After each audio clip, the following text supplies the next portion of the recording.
And Kelly, we want to shift gears for a moment and ask you about a newcomer, so to speak, in the world of artificial intelligence, AI.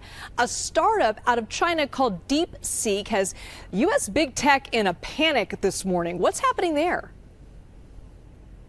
Yes. So DeepSeek is an artificial intelligence startup in China.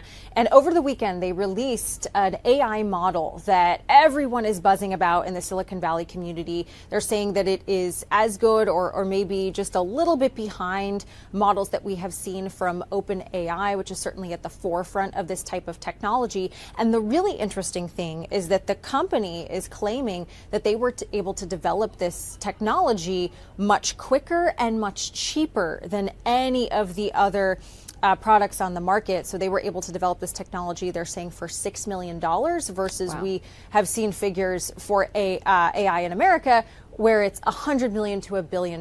And so the reason why you're seeing all of these chip stocks like Nvidia really take a hit in the market today is that the idea is you wouldn't necessarily need this type of heavy computing power that these chips provide these different companies, because this Chinese company, according to them, we don't have any way of verifying these numbers, were able to do that without these high-powered chips. A lot of questions there, but before we go, Kelly, I want to ask you about the future of TikTok. We're hearing a potential buyer could give the U.S. government a 50% stake in the company. What can you tell us about that and how that would even work? Yeah, so this is a very unique structure.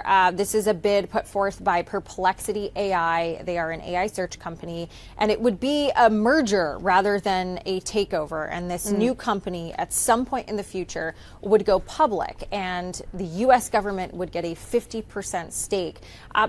There is precedent for something like this. The U.S. government does own a public company, has owned public companies in the past, like think Fannie Mae, Freddie Mac. But it is raising questions in this particular case, Liz, because TikTok is a free speech platform. And so would that 50% stake, would it be a silent partner, or would they have operational or say when it comes to strategy? Those are questions that are rising out of this bid. We don't know the exact particulars of how that would work, but certainly causing a lot of questioning when it comes to the TikTok future. Yeah, I'd be curious to see how that would impact the other social media companies as well. All right, CBS News Money Watch correspondent Kelly O'Grady. Thanks so much, Kelly. Always a lot to talk about with you. Thanks so much for being with us.